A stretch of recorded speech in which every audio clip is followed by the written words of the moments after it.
This is the 2025 Toyota 4Runner Trailhunter. It's the first new 4Runner in like 15 years, and that's kind of a big deal.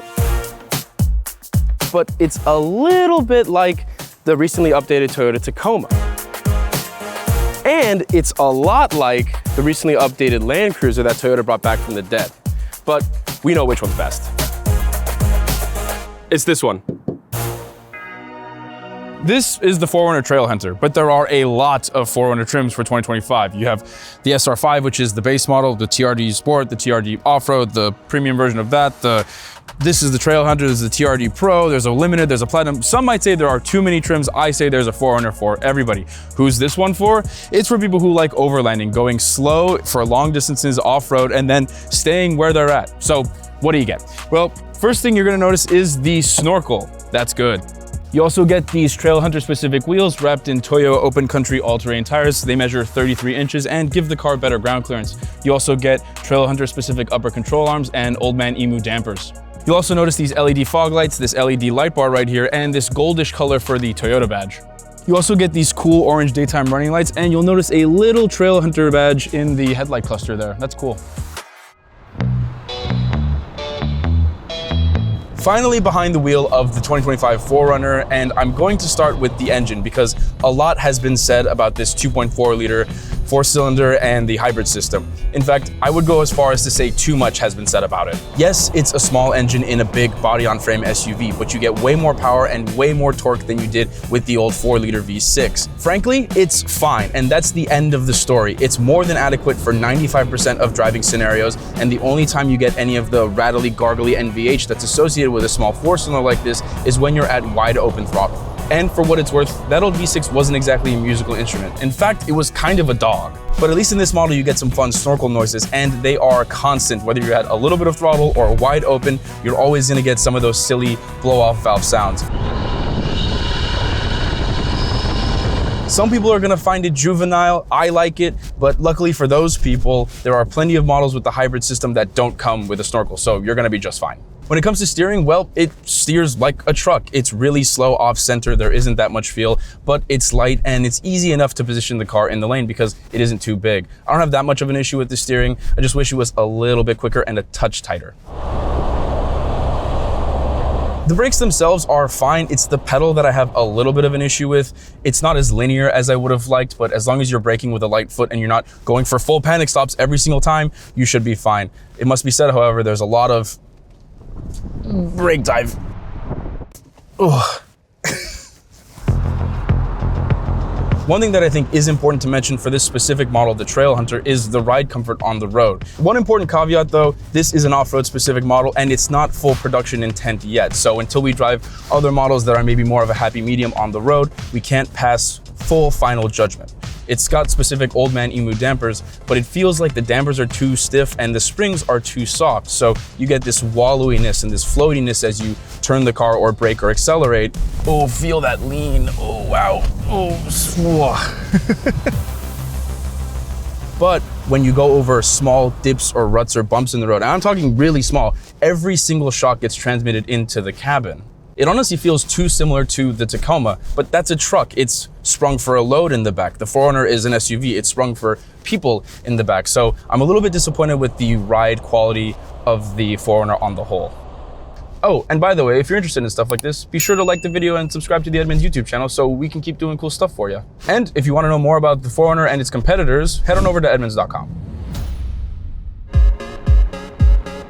On the road with the Land Cruiser, the difference is night and day compared to the 4Runner. It just feels so much more composed. Its suspension does a way better job of dealing with the lumps and bumps that you get on city streets. The way the difference feels to me is the 4Runner is a bunch of separate parts all doing their best to work together. The Land Cruiser was just cut out of one single solid block of steel or whatever other heavy metal you want to use because it is so much more solid.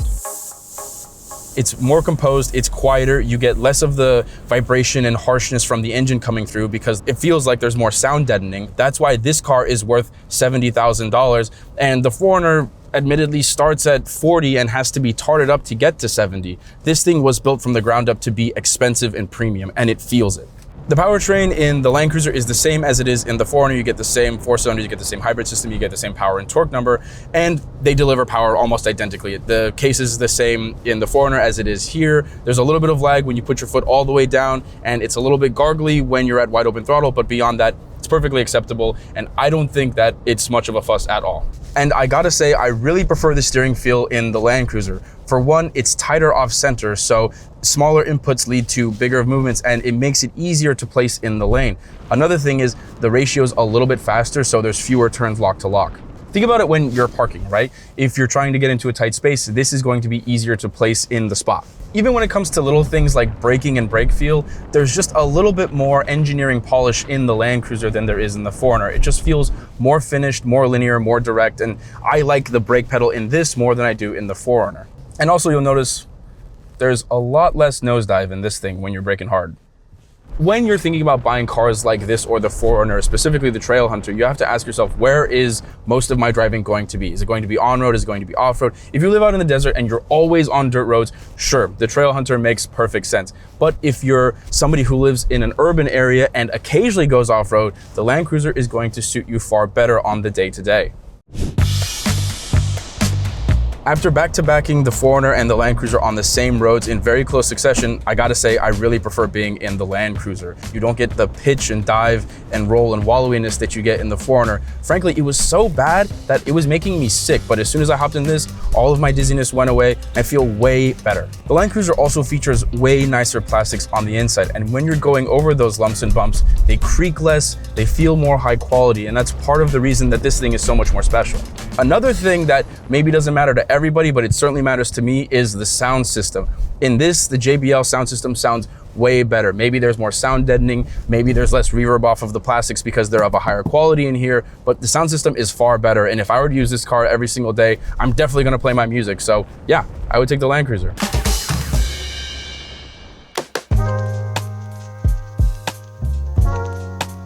Let's talk interior and comfort in the new 4Runner. If you've seen the Tacoma, you're gonna be really familiar because they are pretty much identical, but there are a few things to point out. One, we love the chunky knobs here for the volume, for the temperature control, for the drive modes. That's really, really nice. These seats are actually super comfy and supportive. They're well bolstered. They feel like they're gonna hold you in place, and the driving position is spot on. The last 4Runner, it felt like you were sitting on the car, not in the car. The new one remedies that for sure. Overall, the vibe in here is super rugged and tough. I kind of like this almost marble effect that they gave to the dashboard here. It's hard plastic, but it at least looks cool. And the Trail Hunter models get green leather and this sort of yellow accenting here that I really dig. The only gripe that I really have with the inside of the 4Runner and also the Tacoma is that there's a lot of hard touch materials here. The plastics are rough, and that means they're gonna last a while, but it doesn't really look or feel as expensive as this car is. But this is the 4Runner. It's the SUV, not the pickup truck. So you'd expect the rear seats to be more roomy for passengers, right? The answer is nope, it's exactly the same. If there is an appreciable difference, I can't feel it back here. You still get a few creature comforts though. You get your air vents, 2 USB-C ports, and a household outlet, but that's kind of it. The seating position is fine, and you can recline the seat back if you want, but there's not that much in the way of knee room, and headroom is a little bit cramped. I think taller backseat riders are gonna have a tough time. All right, let's talk tech. Just like before, if you've already seen the new Tacoma, then you've already seen this, but this is what you get. It starts with this huge 14-inch infotainment display. And when it first came out, we really liked it. It was a huge upgrade to the previous one. But over time, we've kind of soured on it a little bit. It's just too big. It's hard to reach if you're sitting over here. And it looks a little bit tacked on. When I get to the Land Cruiser, you'll see what I'm talking about. That one is much better implemented. The screen is running Toyota's latest infotainment software, and it's fine. It doesn't have anything in the way of personality or that many interesting, tricks or quirks or features, but it gets the job done, and that's kind of the Toyota way. Also worth mentioning is that after a free trial period, Toyota will charge you a subscription for things like navigation and voice controls. All of that said, it doesn't really matter because you're just going to use Apple CarPlay or Android Auto anyway, and yes, it's wireless. As far as actually working the infotainment system, it's snappy enough. You can get to wherever you need to go, and there's very little lag. And that's true of all three of these. Speaking of wireless, there is a place to charge your phone wirelessly here, 2 USB-C ports in the center console, and a third one that's hidden away on the right side of the display, so that way your passenger can charge their phone up and throw it in the little bin right there. Another thing that 2025 has bestowed upon the 4Runner is this digital gauge cluster. It's configurable, it's nice and bright, it's got a lot of good color, and it's pretty much the same as what you're gonna find in the Land Cruiser and the Tacoma. The reason that's such a big deal is because not even the Bronco or the Wrangler have something like this yet, so the 4Runner's kind of got a leg up on those two in this department. And I really like it. It's got a lot of helpful stuff that 4Runner fans are probably really gonna make use of and actually really enjoy. One cool thing I just discovered about the Trail Hunter model is this lantern that sits in the dash. It's got 3 different settings and a red light, which is spooky. Out of the 4Runner and into the Land Cruiser, right off the bat, I gotta say I like it in here a lot more. The design feels more cohesive. It feels better put together. The whole thing just has a nicer, more upscale vibe to it. And take the screen, for example. It feels much better integrated into the dash. It doesn't feel tacked on. And as a result, the cabin feels more expensive. When it comes to seating and driving position, they're kind of like for like. You get the same kind of view out. But the difference here is the seats. The material in the Land Cruiser seats feels more plush and therefore more expensive and nicer. The seats have more cushion to them, and even though they're not as heavily bolstered up here, you do get an under thigh support that you can't get at all in the 4Runner. In the center stack, the knob for the drive mode is gone, and instead you get a series of buttons, but that's no big deal. They're perfectly fine to use. They're nice and big and tactile. The chunky knobs and mode switches that you saw on the 4Runner and the Tacoma are gone. Instead, you get a bunch of toggles here. They feel just as high quality. They're super nice to click. The whole vibe is more upscale. It feels nicer and better put together. I'm not saying that the 4Runner is flimsy by any means, but there is a sort of bank vault solidity to the Land Cruiser that the 4Runner and Tacoma just don't have. One key difference between the 4Runner and the Tacoma and the Land Cruiser is the Land Cruiser is full-time 4-wheel drive, whereas the 4Runner and the Tacoma can be 2 high, 4 high, or 4 low. This only has 4 high and 4 low. So that's the front seat, but is the back seat any better? In the back of the Land Cruiser, I do feel like there is a touch more space in here, mostly because the Land Cruiser is taller, so headroom is better. But even then, I feel like there's a little bit more knee room. The seats recline here just like they do in the 4Runner. It feels just a lot nicer place to be. Another neat feature that you get in the Land Cruiser that you don't get in the 4Runner is rear seat climate controls. You can control the fan speed and the temperature from back here, so you're not reliant on whatever's going on up there. And where are your air vents, you might ask? They're actually up here, so they blow onto your face that much better. You still get your 2 USB-C ports back here as well for charging, but instead of a household outlet, you get a cigarette lighter. Why they decided to omit the 120 volt in the Land Cruiser and keep it in the 4Runner, I don't know. But if you find yourself using that a lot, then maybe the 4Runner's backseat will be a little bit better for you. Here in the Land Cruiser, the infotainment system itself is identical to the 4Runner, so I'm not gonna get into it too much, but I like the way that this screen is integrated into the dash a lot more. I also like the wider aspect ratio. It just feels slightly better designed and honestly more well thought out than that mini TV screen you get in the 4Runner and the Tacoma. The digital gauge cluster is basically the same across all 3 cars as well, except for some slight design tweaks they made to the Land Cruiser here.